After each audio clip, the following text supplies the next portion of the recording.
مسیح یسوع کا فضل کثرت کے ساتھ آپ سبوں پر ہو. آمین.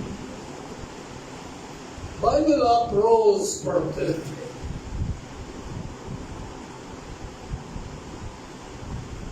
آپ کو علم ملتا، آپ کو برکت ملتی ہے، خوشی ملتی ہے، زندگی ملتی ہے. گھروں میں پڑھتے ہیں، آپ روز پڑھتے ہیں. لیکن جب بائبل کلیسیا کے اندر بیٹھ کر پڑھی جائے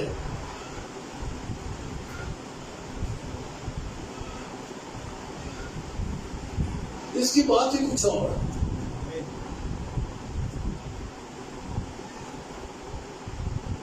حضور اس وقت بھی آپ کا ساتھ ہے جب آپ گھر میں ہیں، لیکن وہ جب کلیسیا جمع ہو اور خداوند کی حضوری اور وہ مسا ہوتا ہے، وہ بہت عظیم اور سپر ہے. اس لیے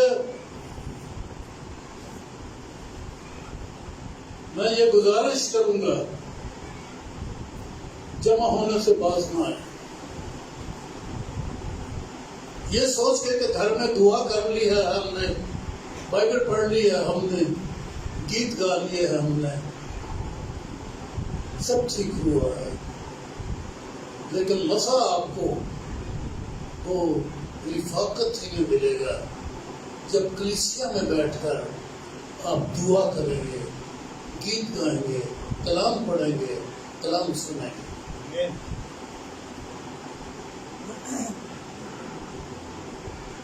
آج میں ان باتوں کا ذکر کرنے لگا ہوں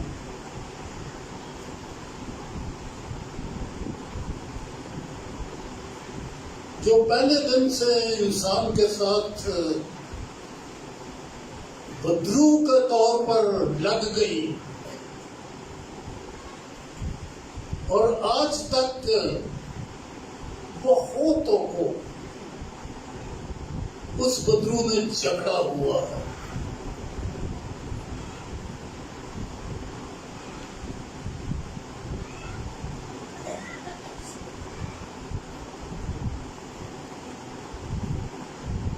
میں صرف انہیں کی بات نہیں کرتا جنہوں نے مسیح کو قبول نہیں کیا اور غیر نجات کی یافتہ لوگ ہیں،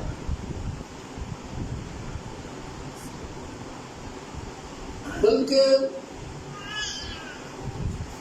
عدم معرفت کے سبب سے، پہچان نہ ہونے کے سبب سے ایمانداروں کو بھی یہ بدرو نہیں چھوڑتے.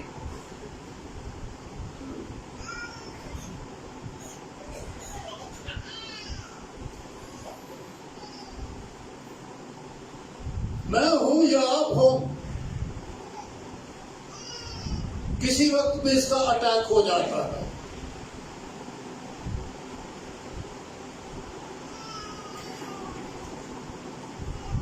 بہت خاص باتیں میں کرنے لگا ہوں.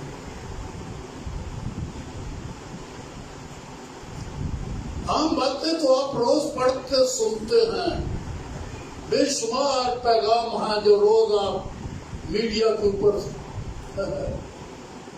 اب سنتے رہتے ہیں.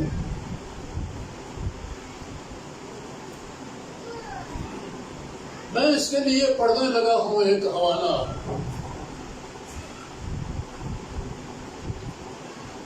کلسیوں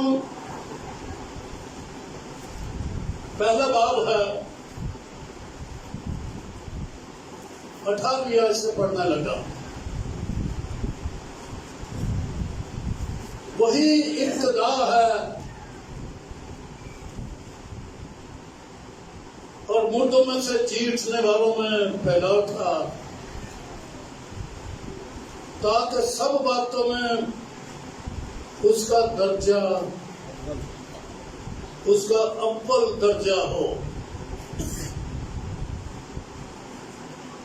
کیونکہ باپ کو یہ پسند آیا.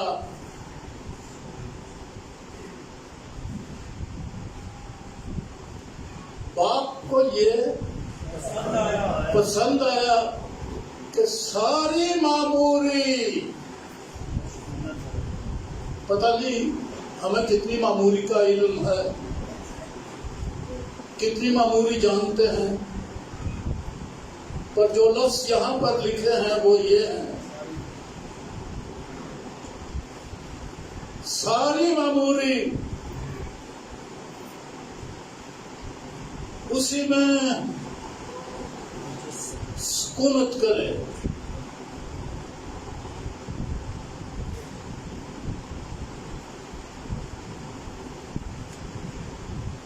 مسیح میں سکونت کرے.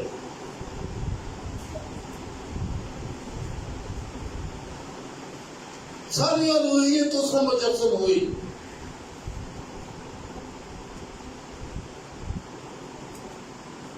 الوہیت کی ساری معموری اس میں مجسم ہوئی.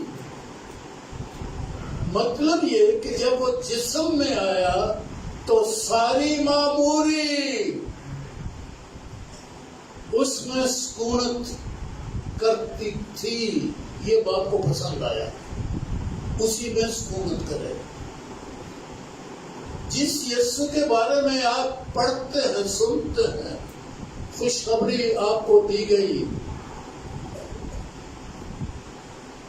یہ عام مریم جایا نہیں تھا اور عام آدمی نہیں تھا.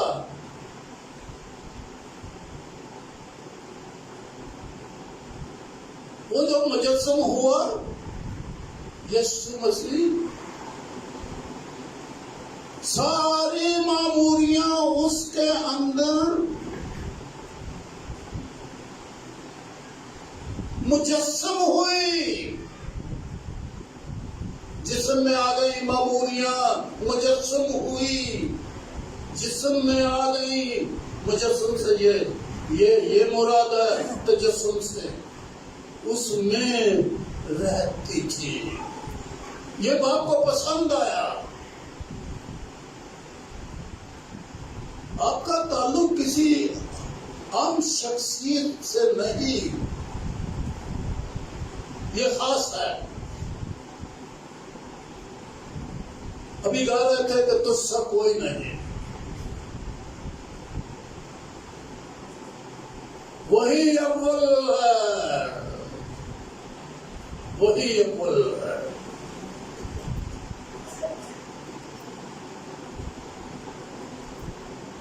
اور اس کے خون کے سبب سے جو صلیب پر بہا،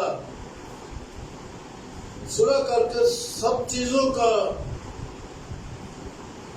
اسی کے وسیلہ سے اپنے ساتھ میل کر لے. آپ اپنی حیثیت کو پہچان رہے ہیں؟ آپ کا مصافحہ کس کے ساتھ ہوا؟ ہاتھ جوڑی، ہاتھ ملانا، آپ نے کس کے ساتھ ہاتھ ملایا ہے؟ یسوع مسیح کے وسیلہ سے. ارے خدا کے ساتھ ہاتھ ملایا ہے، کچھ تو ہم خیال کریں اپنے مقام کا. اگر کسی بڑے آدمی سے، اس شہر کے کسی افسر سے آپ کو ہاتھ ملا لے تو عمر بھر وہ باتیں کرتا رہتا، میں نے فلاں سے ہاتھ ملایا. آپ نے تو قادر مطلق کے ساتھ ملاپ کیا ہے، اس سے ملاقات ہوئی ہے. ذرا تھوڑا اپنا مقام پہچان جائیں. ویسے تو زندگی ہم نے کتنے اچھا برباد کر رکھی ہے، ایسے ہی لاپرواہی سے. وہ بائبل میں ایک بڑا خوبصورت لفظ ہے، عدم معرفت سے. ہمیں پہچان نہیں آئی، ہم نے وقت ضائع کر دیا. ہم نے پہچان نہیں کی، ہم نے کوئی قدر و قیمت نہیں رکھی. ابلیس بھی ہمیں تانے مارتا. بہرحال یہاں لکھا ہے سب چیزوں کو اسی کے وسیلہ سے اپنے ساتھ میل کر لے، خواہ وہ زمین کی ہوں خواہ آسمان کی، اور اسی میں اب اس کے جسم، اس کے جسمانی بدن میں موت کے وسیلہ سے تمہارا بھی میل کر لیا۔ بات یہاں سمجھنے والی ہے، ہم صرف یسوع کی موت کو یہاں پر گنتے ہیں کہ یسوع مر گیا ہمارا میل ہو گیا۔ ارے تھوڑے سمجھدار بنے نا، صرف یہ نہیں کہ یسوع مر گیا اور ہمارا میل ہو گیا۔ ذرا جاگ کر سنا جی، الرٹ ہو کے، ہوشیار ہو کے بیٹھے۔ یہ نہیں ہے کہ مسیح یسوع مر گیا اور ہمارا خدا سے میل ہو گیا۔ بات یہ ہے کہ یسوع جب مر گیا آپ اس کے ساتھ مر گئے، جب وہ جی اٹھا تو آپ اس کے ساتھ جی اٹھے، جب وہ آسمان پر چڑھ گیا اور باپ کے دائیں ہاتھ بیٹھ گیا تو آپ بھی آسمانوں پر چڑھ گئے اور باپ کے دائیں ہاتھ بیٹھے۔ اچھا خاصا میل یہ معنی ہے موت کے وسیلہ سے۔ ہم نے یسوع کی موت کے اوپر انگلی رکھ کے اب بھی موجے کر رہے ہیں، ارے مر گئے، یہ ملاپ ہوا ہے ہمارا۔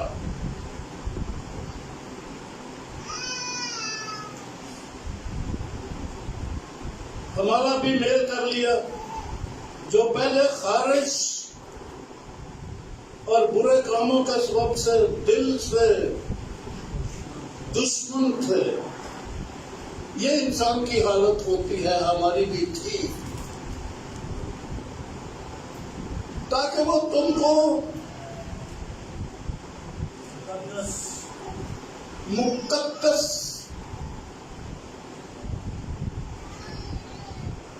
اور بے عیب اور بے الزام بنا کر اپنے سامنے حاضر کرے۔ یعنی جب ہم اس کے سامنے حاضر ہوں تو ہماری حالت تین پہلو یہاں بتائی گئی ہے۔ ایک پہلو یہ مقدس، ارے گنہگاروں آپ کا کوئی ٹھکانا نہیں ہے، اسے مقدس چاہیے، مقدس بنائے گا وہ،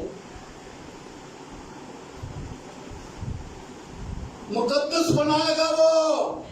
جو گنہگار ہے ان کو نہیں اپنے سامنے کھڑا ہونے دے گا، اپنے سامنے حاضر کرے گا۔ کس حالت میں؟ مقدس۔ مانے آپ جانتے ہیں، میرا یہ مضمون نہیں ہے آج کہ میں مقدس کے معنی وضاحت کروں۔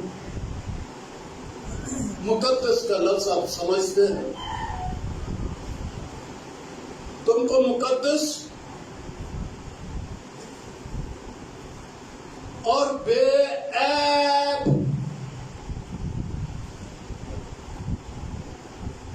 سوچیں ذرا ہم اپنے آپ کو، اپنے دل کی حالت کو، ذہن کی حالت کو،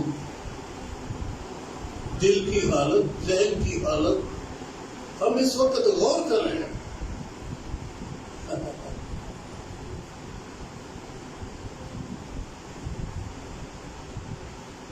اور بے عیب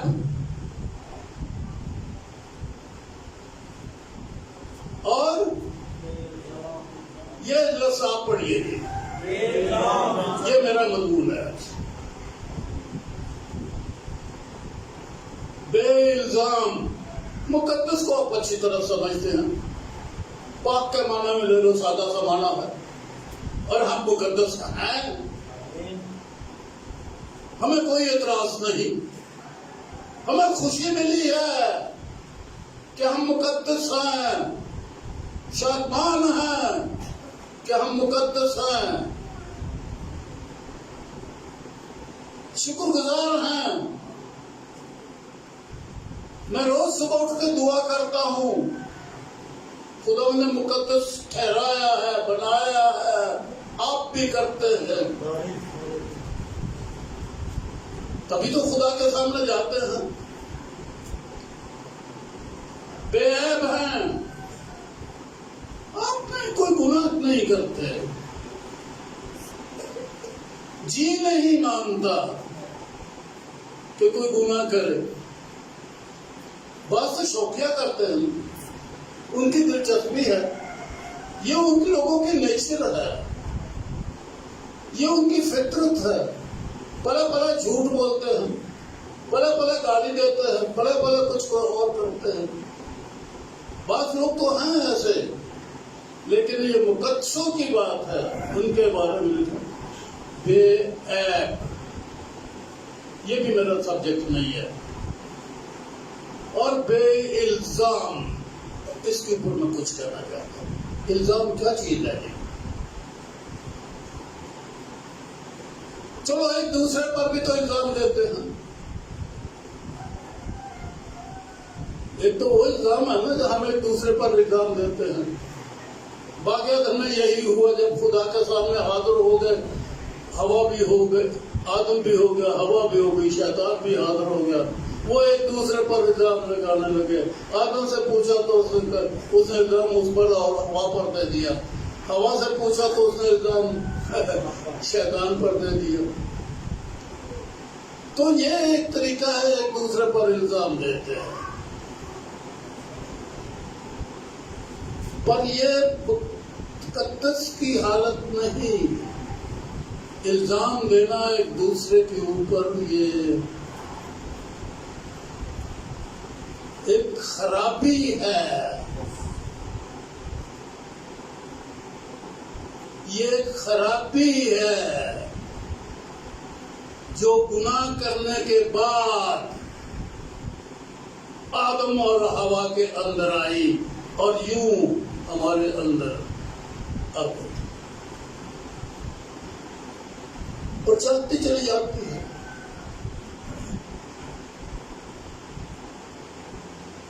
سو الزام تو ایسا بھی، لیکن الزام یہ بھی ہے، غور سے سنیے، کہ خود ہمارا اپنا دل ہمیں مجرم ٹھہراتا ہے. بیوی بچے یا کوئی دوست یار اس طرح سے، خود ہمارا دل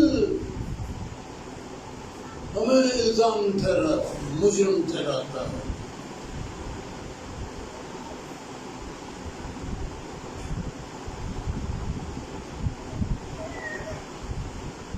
میں پہلا کرنچیاں پڑھنے لگا ہوں.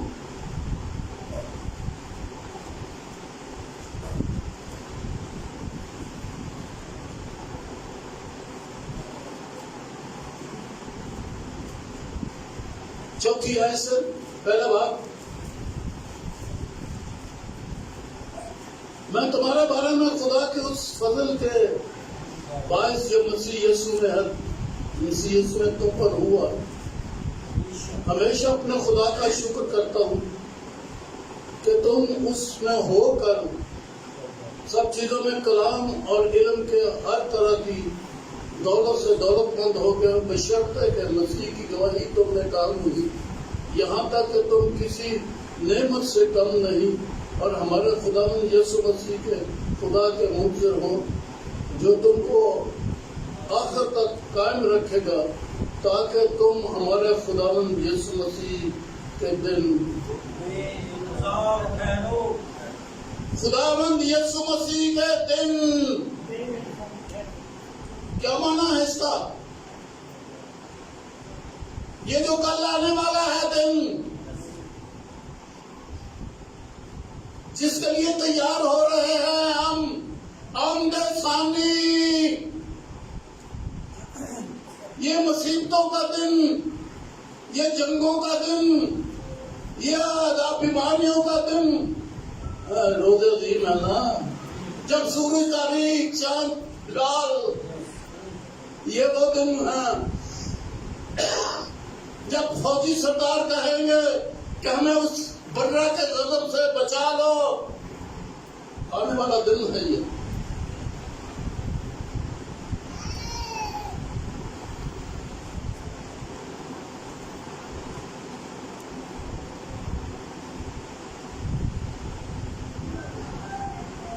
تو خداوند کے دن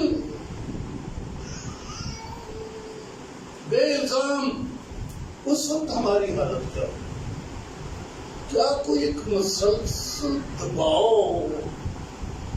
غور کریں میں کیا کہہ رہا ہوں. کوئی پریشر سا ہمارے ذہن کے اوپر دن اور رات دعا میں بھی ہوتا ہے، دعا کے بعد بھی ہوتا ہے. ایک بات جم گئی ہے لوگوں کے اندر اور الزام آتا رہتا ہے. میں یہ غلطی کر لی، مجھ سے یہ خطا ہو گئی. اپنی زندگی میں کچھ ایسا ہو گیا جب مسیح کا نہیں تھا یا مسیح کا بھی ہو گیا، اور کچھ ایسی باتیں ٹک گئی ذہن کے اندر. ہر وقت اندر دل کے اوپر ایک بوجھ سا رہتا ہے. نہیں ہونا چاہیے. خداوند کے دن تک کلیئر ہو جائے ہمارا ذہن اور ہمارا دل، الزام ہمارے دل کے اوپر نہ آئے. وسوسہ اندر بیٹھا رہتا ہے. کوئی کمی ہمارے اندر رہ گئی ہے، اس کے بارے میں دل ہمیں الزام دیتا رہتا ہے.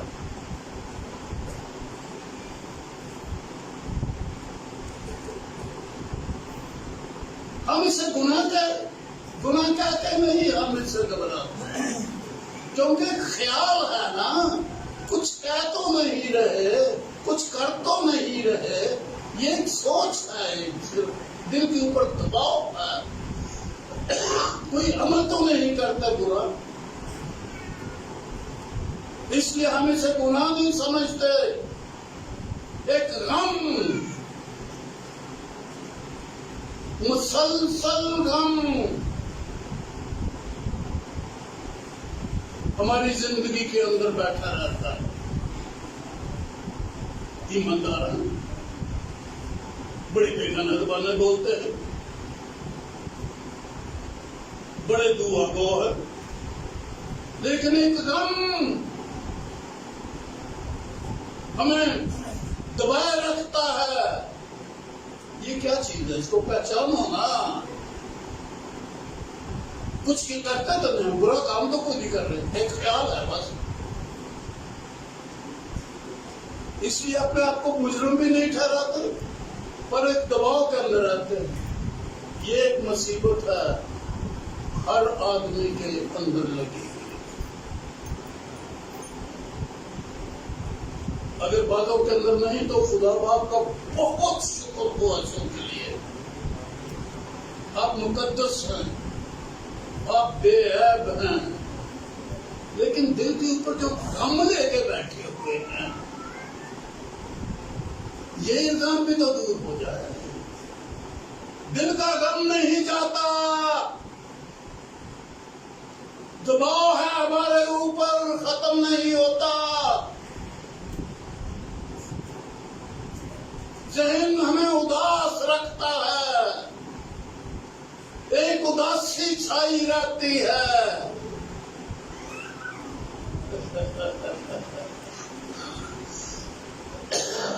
جی مجھ سے یہ غلطی ہوئی، اب میں خمیازہ بھگت رہا ہوں.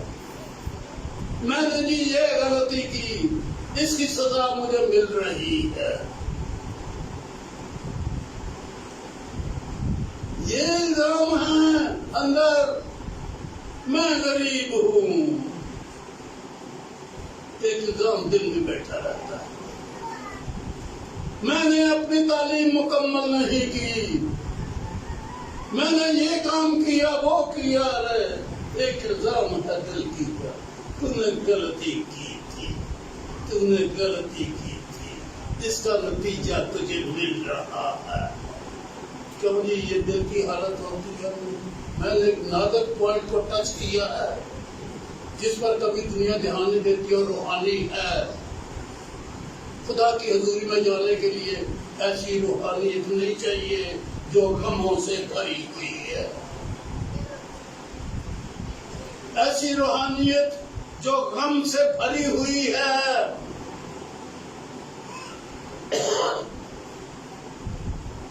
پھر آپ سمجھیں الزام ہے کیا چیز؟ الزام ہے کیا چیز جس الزام کا یہاں ذکر بائبل کرتی ہے؟ وہ الزام تو وہی ہے نا جس کے سبب سے مایوسی رہتی ہے، چہروں پر رونق نہیں، یہ چہرہ لال لال نہیں، یہاں وہ جھریاں تو آنی ہیں، یہاں پر دبے پڑ جاتے ہیں۔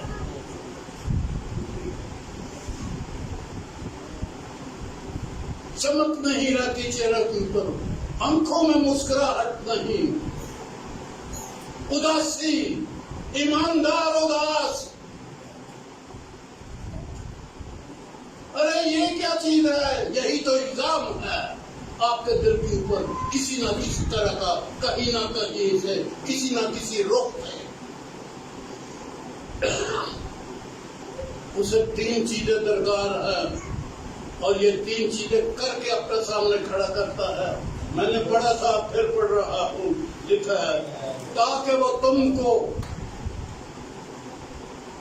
مقدس یا بے عیب یہ آپ ہیں کیونکہ لہو سے دھل گئے اور بے الزام بنا کر اپنے سامنے حاضر کرے۔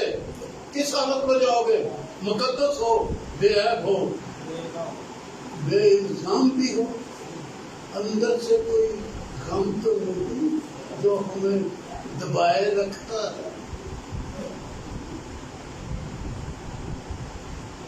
مناسب تو یہی ہے کہ یہی چھوڑ دوں اور آپ کو اس حالت میں چھوڑ دوں۔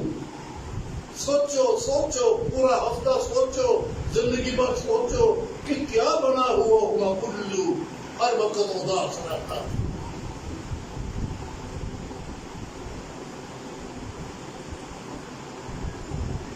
بنے اور ڈوب میری دعا ہوں پہنچے بچ تیرے، نہ ستا نہ انگرایا، کلی چھت وچ ڈیرا لایا، وانگ چڑی رنجور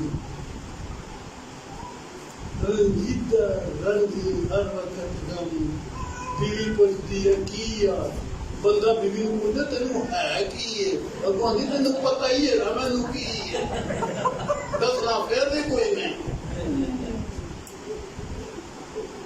اور اسی طرح سے بچوں کے درمیان ہم آپ اپنے آپ سے تنگ ہیں، اپنے آپ سے تنگ ہیں، اپنی عادتوں سے تنگ ہیں، اپنے خیالوں سے، اپنی سوچوں سے تنگ ہیں۔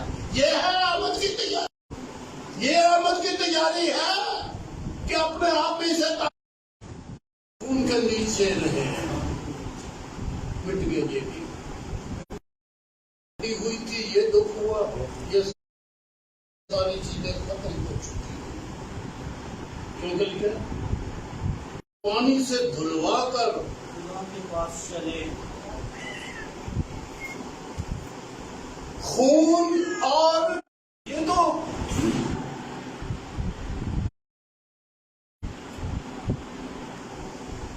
خون کے سبب سے ہم دھوئے گئے ہیں، لیکن اس کے ساتھ کلام کو اپنے اندر جگہ نہیں دیتے۔ جیسے ایک رنگین رہتا ہے آدمی، یسوع نے اس کا غم مٹا دیا، اپنے لہو مانگا، اپنے آپ کو خون سے دھویا. لیکن اگر یہ نہیں مانے کہ اس نے ہمارے غموں کو برداشت کیا، وہ ہمارے غم اٹھا کر لے گیا. غم ہمارا ہے، دل تیرا ہے، اس کو دھو لے لے، لیکن جو اندر غم رکھا ہوا ہے وہ میری اپنی چیز ہے. کلام چاہیے یہاں پر کہ غم لے گیا، کلام چاہیے یہاں پر غربت لے گیا، کلام چاہیے یہاں پر بیماریاں لے گیا، کلام چاہیے یہاں پر کہ وہ جو خرابی میرے گھر میں ہے وہ ختم ہو گئی. کلام نہیں رکھتے وہاں پر، لہو لیتے ہیں، پاکرو لیتے ہیں، بیگانہ زبانیں بولتے ہیں، کلام کو اس کھوپڑی میں اور دل میں جگہ نہیں لیتے. تو یہاں دروازہ کیا ہے، طریقہ کیا بتایا گیا ہے کہ دل کے اوپر چھینٹے، نہ صرف چھینٹے بلکہ مقدس پاک الزام دور کرنے کے چھینٹے، اور بدن کو صاف پانی سے دھلوا کر بے الزام اپنے سامنے حاضر کریں. تو یہ بھی اسی طرح سے جائیں گے جب کلام ہمیں کنٹرول کرے. ہمارے غم ہے نا ذہن میں، پریشانی ہے نا ذہن میں، وہاں پر کلام ڈھونڈو، کون سی آیت جو ہے وہ آپ کو دلیری اور تسلی دیتی ہے.